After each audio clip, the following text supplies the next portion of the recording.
capítulo 3 y versículo 14.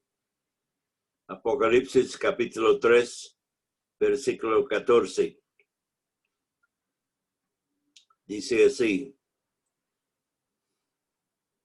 y escribe al ángel de la iglesia en Laodicea, he aquí el amén, el testigo fiel y verdadero, el principio de la creación de Dios, dice esto: yo conozco tus obras, que ni eres frío ni caliente.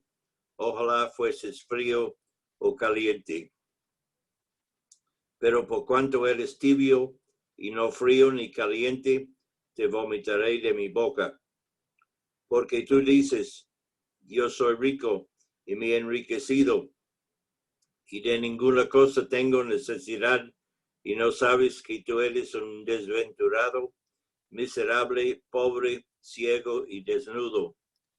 Por tanto, yo te aconsejo que de mí compres oro refinado en fuego, para que seas rico, y vestiduras blancas para vestirte, y que no se descubra la vergüenza de tu desnudez. Y uní tus ojos con colirio para que veas. Yo reprendo y castigo a todos los que amo. Sé pues celoso y arrepiéntete.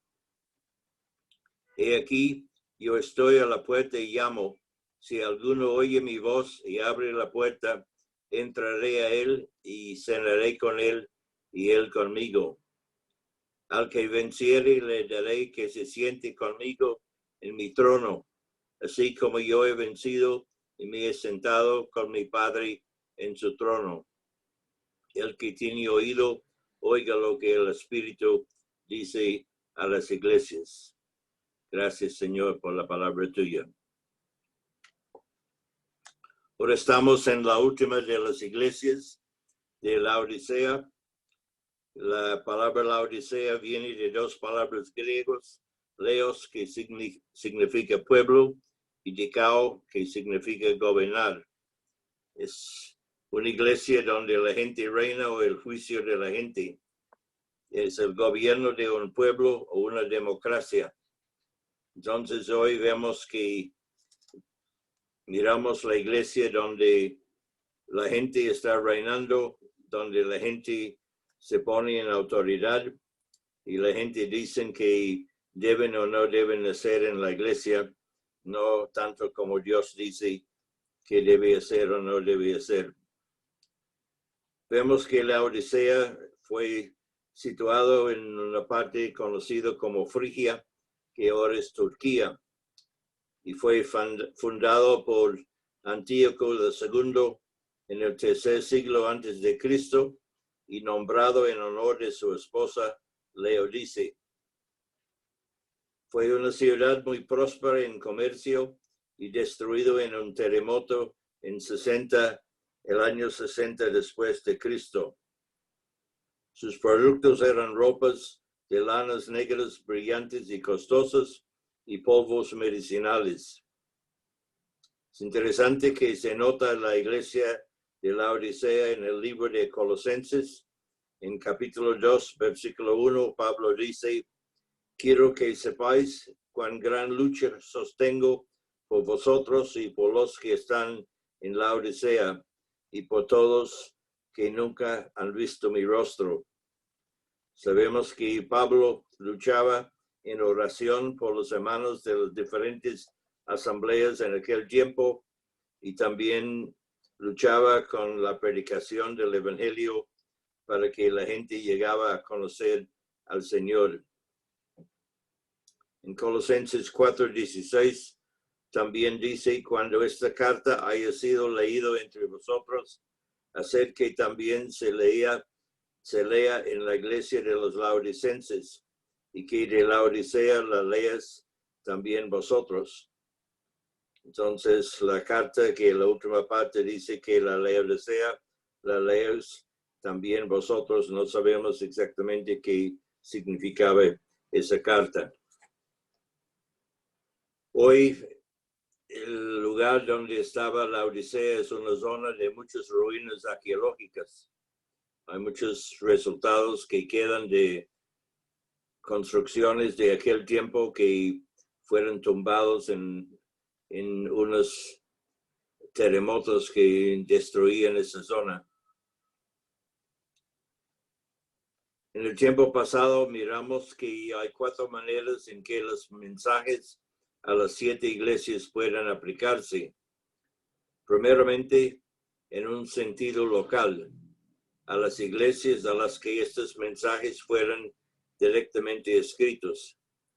Describen las condiciones que realmente existían en las iglesias a las que Juan dirigió las cartas. Entonces vemos que esos mensajes hablan de la situación que existía en el tiempo que Juan era como preso en la isla de Patmos.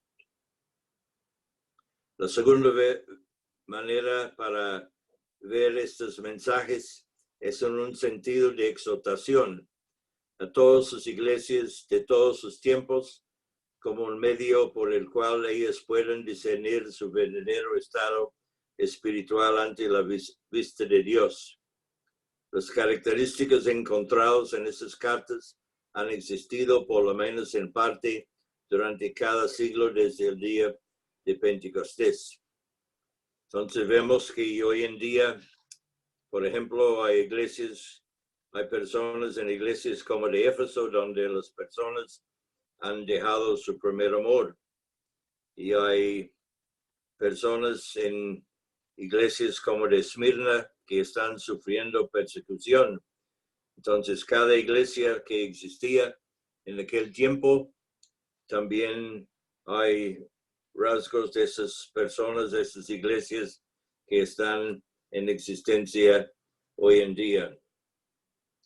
La tercera forma como debemos mirar esos mensajes a las 7 iglesias es en un sentido personal, en las exhortaciones dirigidas a todo aquel que tiene oído y en las promesas a todo aquel que venciere.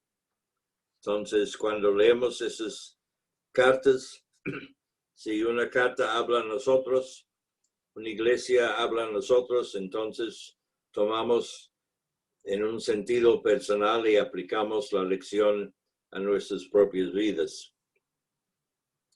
Y la cuarta forma como ver esos mensajes es en un sentido profético, en cuanto a la revelación que esos mensajes hacen de las 7 etapas de la historia espiritual de la iglesia desde el tiempo del apóstol Juan hasta el fin. Es una panorama cronológica de la historia de la iglesia. Cada iglesia representa un periodo distinto. La tendencia general de las condiciones es hacia abajo. Muchos creen que las 3 primeras cartas son consecutivas y que las 4 últimas son concurrentes. Cada uno llega hasta el tiempo del arrebatamiento de la iglesia. Entonces miramos un poquito la historia de las iglesias. Éfeso representa la iglesia apostólica desde el día de Pentecostés.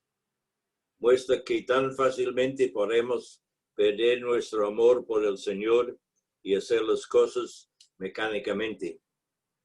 Por ejemplo, podemos llegar a la cena del Señor y hacemos las cosas como mecánicamente, como algo que hemos hecho por tantos años y de veras faltamos el amor por el Señor.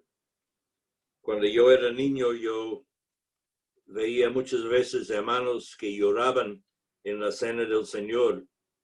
La cena del Señor afectaba a esos hermanos porque tenía tanto amor por el Señor y los hermanos sentían tanto que el Señor sufrió por ellos, tanto que el Señor hizo por ellos. Pero hoy día poco se vemos esto en las asambleas, en las congregaciones de los hermanos. Muchas veces no tenemos tanto amor por el Señor, tenemos tanto amor por el mundo y las cosas del mundo. La iglesia de Esmirna habla del tiempo de persecución de la iglesia durante el reinado de 10 emperadores romanos. Esos 10 emperadores romanos perseguían mucho a la iglesia, pero la iglesia fue esparcido y creció en muchas formas. Muchos creyentes murieron o eran encarcelados, pero la iglesia creció.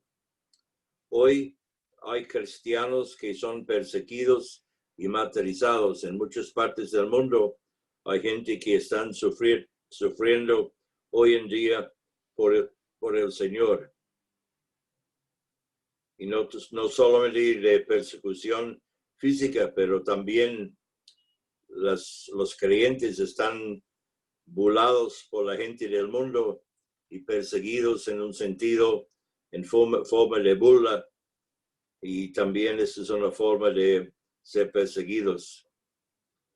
La iglesia de Pérgamo es el tiempo de la unión de la iglesia con el gobierno.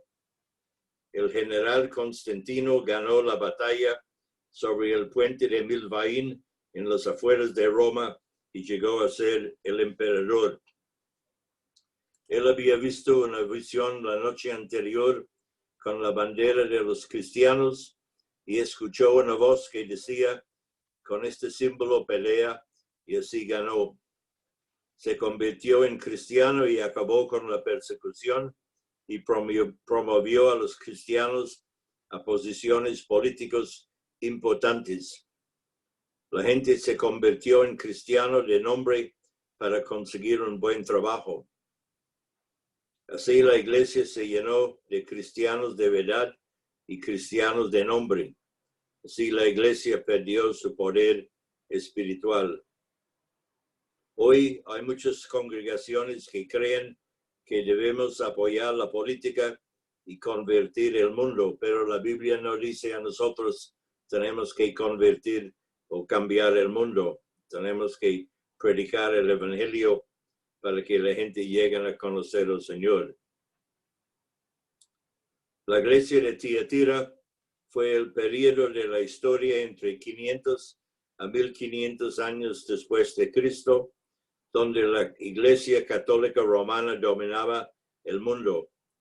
Esos 1000 años fue conocido como la Edad Oscura por la influencia mala de la Iglesia Católica.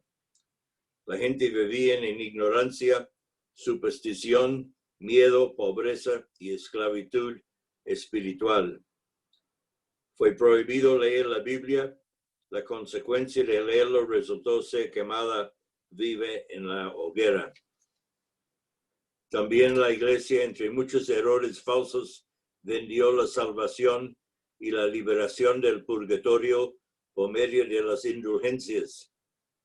El 31 de octubre de 1517 empezó la Reformación y la formación de la iglesia protestante. Fue una reformación, no una transformación, y las iglesias protestantes estatales formadas tenían rasgos de la iglesia católica. Muchos evangélicos hoy creen que no hay verdaderos cristianos en la iglesia católica romana. Yo tuve una experiencia hace muchos años, caminaba por el Parque Santander en el centro de Bucaramanga, en frente del catedral, y encontró un sacerdote sentado en una banca, un hombre viejo, y sentí que el Señor me dirigió a él para sentar al lado de él y hablar con él. Y me comentó su historia. Él salió de Francia como un niño de 10 años para venir a Colombia. Y yo pregunté qué madre sería o qué motivó a una madre para mandar a su hijo de 10 años ir 9,000 kilómetros desde Francia hasta Colombia para trabajar en la iglesia. Pero también pensaba que de pronto no tenía una madre, tal vez fue un huérfano y fue mandado por la iglesia católica con un sacerdote para acompañarle en su viaje a Colombia, y vino a Bucaramanga y trabajó como niño en el catedral en frente del Parque Santander. El día que encontré a este hombre tenía 92 años, era jubilado y vivía en una pieza detrás del catedral. Y lo más increíble era que este hombre me dijo que él después estudiaba para ser sacerdote y como la Biblia estaba disponible para leer, mientras la iglesia prohibió la Biblia ser leído por la gente en Colombia en aquel tiempo, él leyó la Biblia y dijo que encontró al Señor Jesucristo como su Salvador y su Señor. El hombre era gozoso con su salvación en Cristo. Estaba esperando la venida del Señor, y si no, la venida del Señor, entonces la muerte para llevarlo a la presencia del Señor. Hace muchos años yo trabajé en mi casita en Piedecuesta. Fue un lugar donde unos monjes habían establecido un lugar para mujeres de la calle que eran prostitutas mayores de 18 años. Entonces un día yo siempre los viernes llevaba el proyector que tuvimos de 16 milímetros con las películas que usaban en aquel tiempo para mostrar a esas mujeres y hablarle de la Biblia y la palabra de Dios. Y un día la Madre Superior me dijo: hermano Andrés, quiero que me enseñe para orar.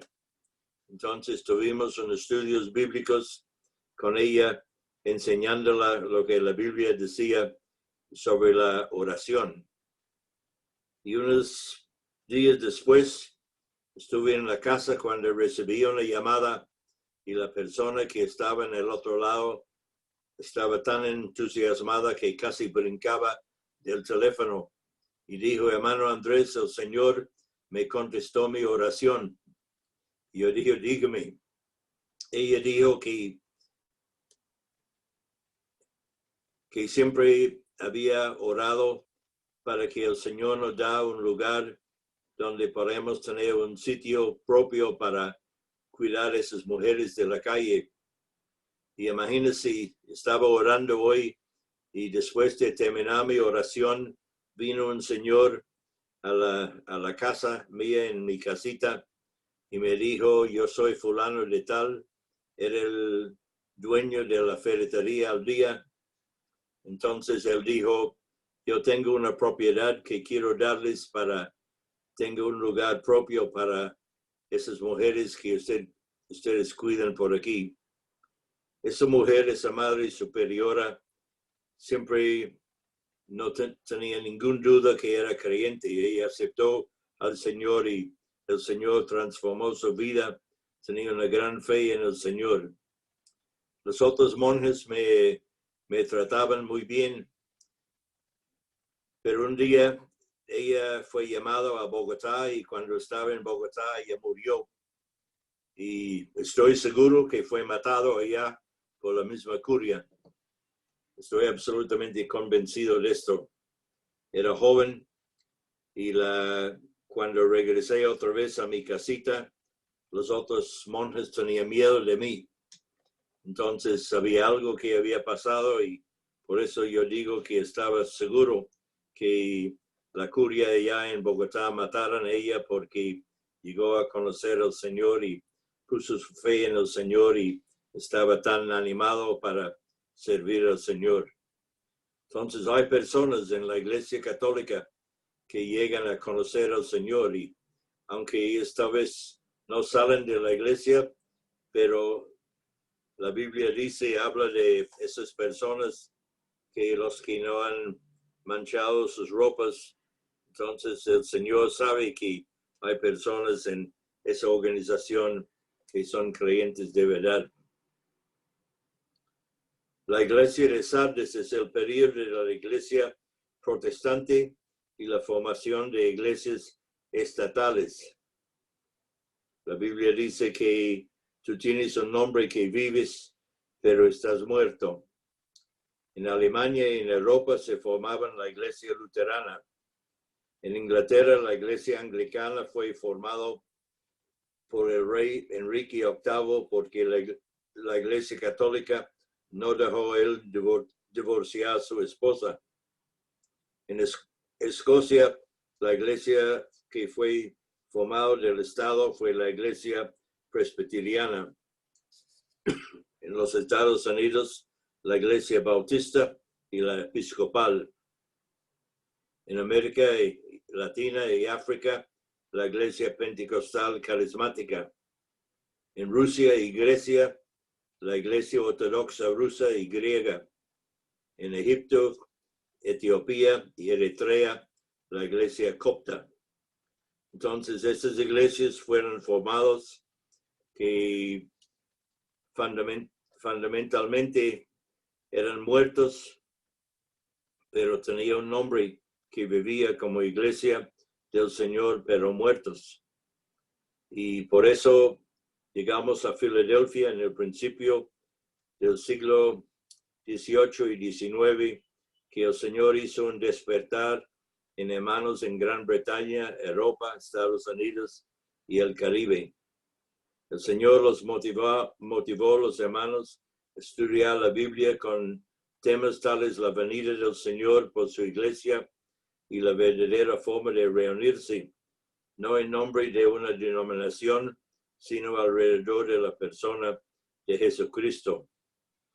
Como resultado, mucho interés había en temas proféticos y el establecimiento de asambleas sin clero. Había mucho amor para congregarse y conocer la palabra, la Biblia. Las iglesias protestantes al tiempo eran fríos y muertos espiritualmente, pero la venida del Señor por su iglesia fue desconocido, pero levantado ese tema, sobre todo entre la gente de la alta sociedad, despertó mucho interés en conocer la palabra del Señor. Al mismo tiempo empezó un gran movimiento misionero en muchos países, especialmente en África, India y China. Y también se organizó sociedades bíblicas para traducir la Biblia y imprimirla. Entonces, en ese tiempo de Filadelfia, se formó las asambleas de que nosotros somos parte de este grupo y hemos recibido una herencia de gran conocimiento de la palabra de Dios por medio de hermanos que vivían en aquel tiempo. Había problemas también, pero la iglesia empezó a crecer y personas fueron salvos y empezaron a salir de las iglesias del estado y congregarse en casas, en lugares sencillos para adorar al Señor, tomar la cena del Señor y estudiar la palabra de Dios. Y llegamos a la iglesia de la Odisea, que representa el último tiempo por la historia de la iglesia, el tiempo que estamos viviendo hoy en día. El tiempo final que se caracteriza por la satisfacción propia en aquella forma de profesión religiosa que no pasa de ser externa. Representa un cuadro vivo de la época en que ahora vivimos.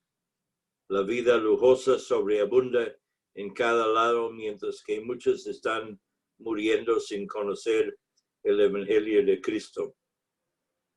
En ese tiempo tenemos pastores evangélicos millonarios. El Evangelio de la prosperidad ha seguido especialmente en África y América Latina. Y vemos que los cristianos hoy en día llevan una corona en vez de una cruz. Es popular ser evangélico. Muchas personas aquí en Colombia hablan del gran despertar de la iglesia en Colombia. Pero ¿dónde están los resultados? Porque no estamos viendo un cambio en el país. Hace un tiempo el hermano Roland Kuhnke de Pereira me dijo, unos hermanos de las asambleas en Alemania venían a ver el gran despertar espiritual en Cali.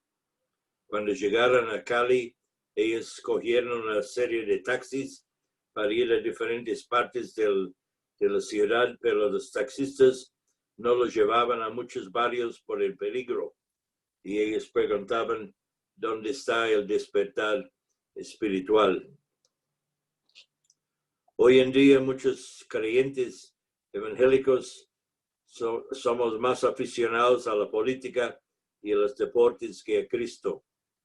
No hay conciencia de necesidad espiritual, ningún anhelo por un avivamiento verdadero.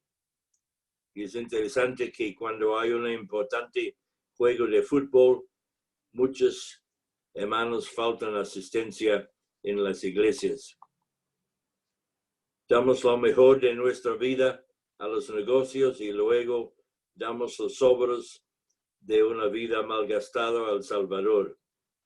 Proveemos generosamente para nuestros cuerpos que dentro de pocos años se convertirán en polvo. Acumulamos en vez de abandonar. Nos hacemos tesoros en la tierra en vez de en el cielo. La actitud general es: vamos a adelantar en la vida y daremos algunos de nuestros ratos libres al Señor. Tal es nuestra condición en vísperas del regreso de Cristo.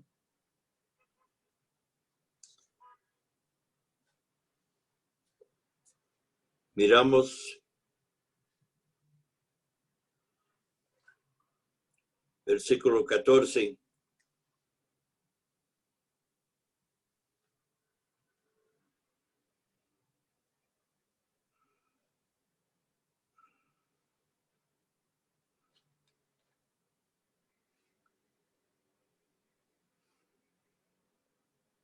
Dice: escribe al ángel de la iglesia de Laodicea: he aquí el amén, el testigo fiel y verdadero, el principio de la creación de Dios, dice esto.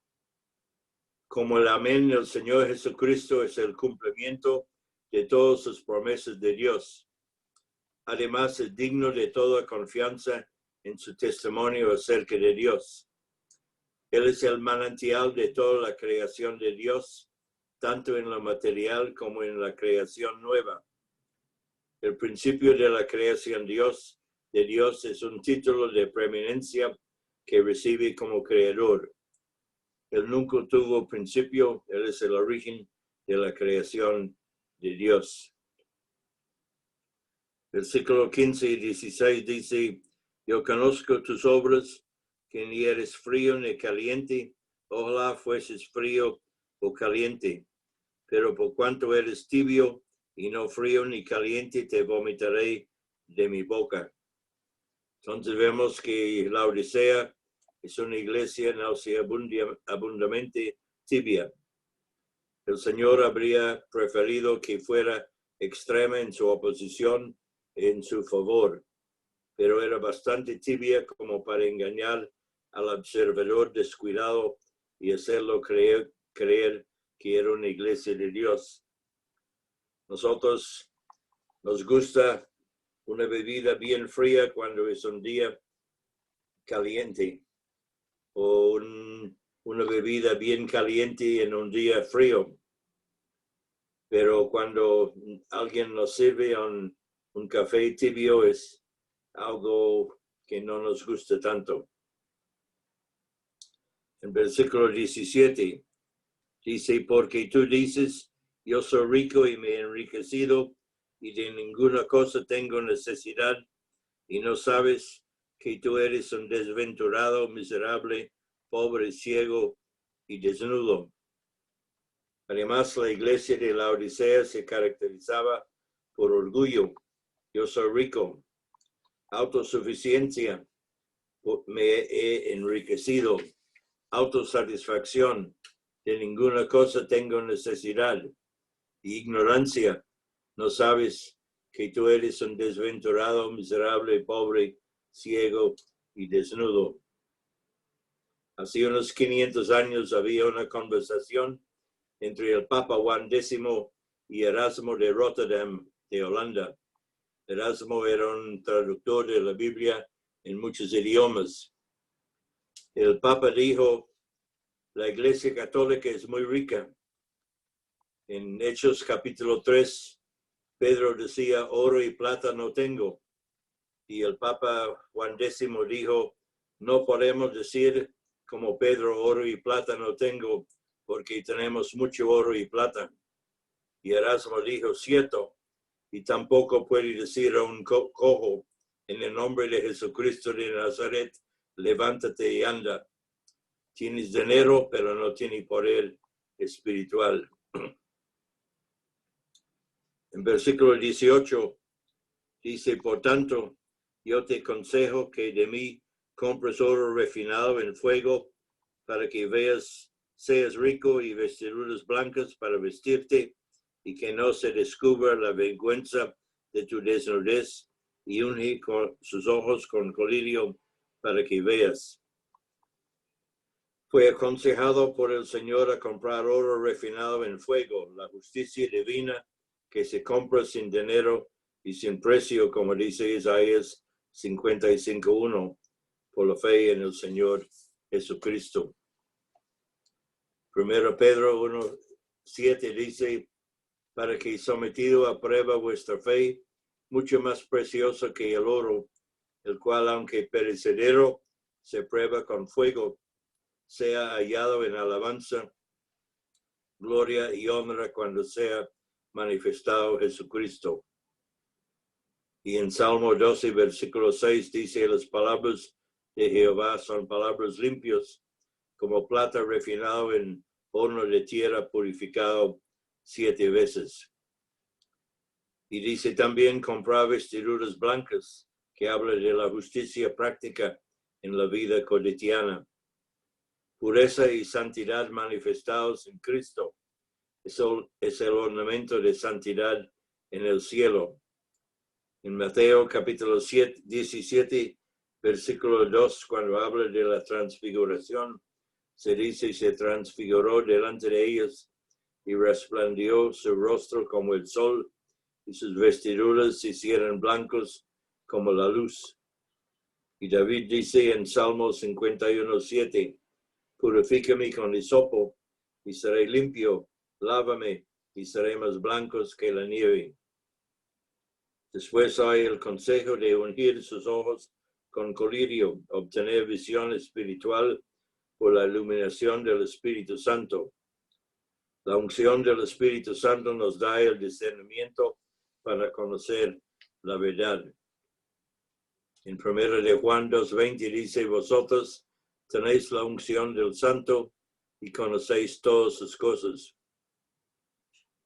Versículo 19.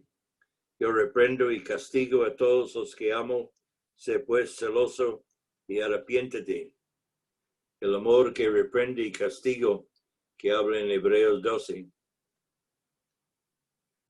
Los versículos 20 a 22, vemos el lugar y la actitud de Cristo al final de la era de la iglesia.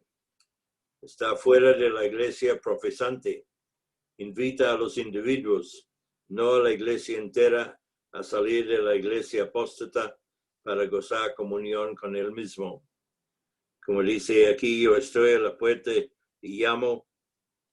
Si alguno oye mi voz y abre la puerta, entraré a él y cenaré con él y él conmigo. Muchas veces usamos este versículo en la predicación del Evangelio, pero en realidad su primera interpretación es que está refiriendo a unas personas en la iglesia que el Señor está llamando para salir de la iglesia profesante para que ellos tengan comunión con el Señor.